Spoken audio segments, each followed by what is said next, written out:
Après avoir décroché 2 ceintures en seulement 8 combats à l'UFC, Alex Pereira pourrait tenter sa chance dans la catégorie reine et partir à l'assaut d'une 3e. Une rumeur commence à prendre de l'ampleur sur les réseaux sociaux à ce sujet, et elle concerne Cyril Gane et l'UFC Paris.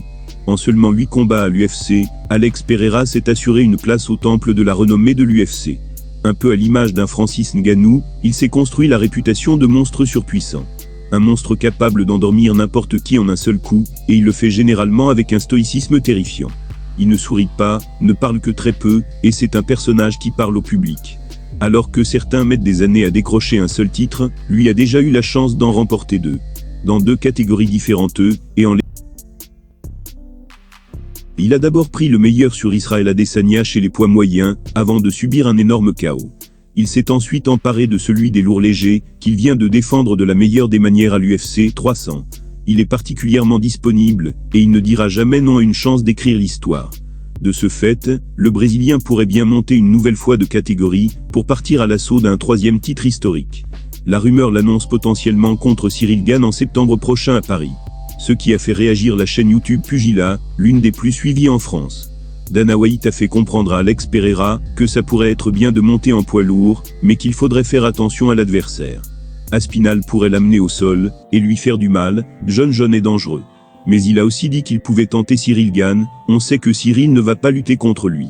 Sa seule porte de sortie c'est debout, car c'est un monstre en striking.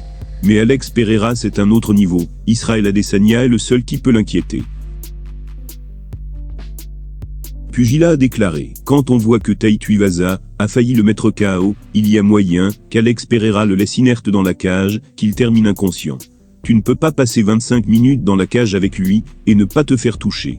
Si tu n'es que debout pendant 25 minutes, à un moment, tes yeux vont finir révulsés. S'il veut une chance de gagner, il va devoir salir le combat. Et si Dana White organisait un combat XXL pour le prochain UFC Paris, histoire de préparer le terrain pour un éventuel événement numéroté. Un choc entre Cyril Gane et Alex Pereira serait tout bonnement exceptionnel, puisqu'il rapprocherait forcément le vainqueur d'un titre. Et après Tai Tuivasa et Sergei Spivak, il serait peut-être temps d'avoir un main event de cette qualité dans la capitale. Et si Cyril Gane venait à croiser la route d'Alex Pereira? Ce serait une énorme prise de risque pour lui, mais aussi un bon moyen de montrer qu'il est bien l'un des patrons chez les poids lourds. Ce qui est certain, c'est que l'Accor Arena serait rempli en quelques secondes.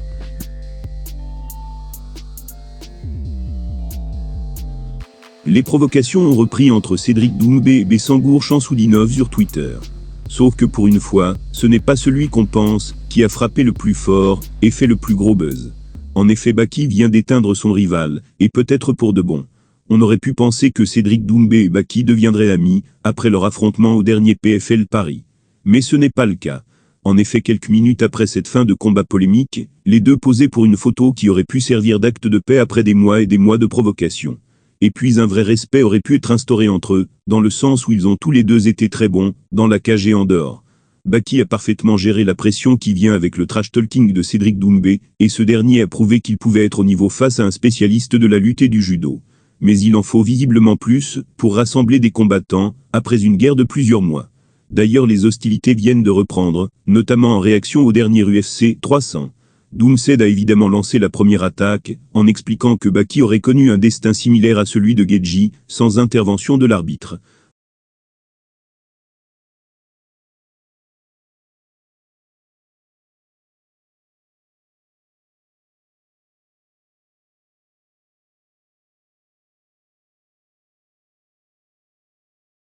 Malheureusement pour lui Bessangour a frappé fort en retour, et a peut-être signé un gros KO verbal. Accompagné d'une image de leur combat, Doumbé a écrit ceci: « Je sais reconnaître quelqu'un qui n'a plus envie de la fumée du round 3, et qui balance vite à l'arbitre. Laissa Bachou. » Ce à quoi Baki a répondu avec une vidéo. J'ai dit à l'arbitre, il me dit qu'on peut pas arrêter le combat. Je dis ok, je continue, mais je sens qu'il y a un bout de verre en fait. Du coup, je le dis à Baki, je dis frérot, il y a un truc qui me gêne. Il me dit, bah enlève-le. Je dis, bah ouais, je vais l'enlever. Et là, l'arbitre, il arrête. J'ai rien compris, franchement, je sais même pas quoi vous dire. Il a également écrit: « Voilà ce qui se passe, quand vous prenez pour pitié un mec qui pleure dans la cage.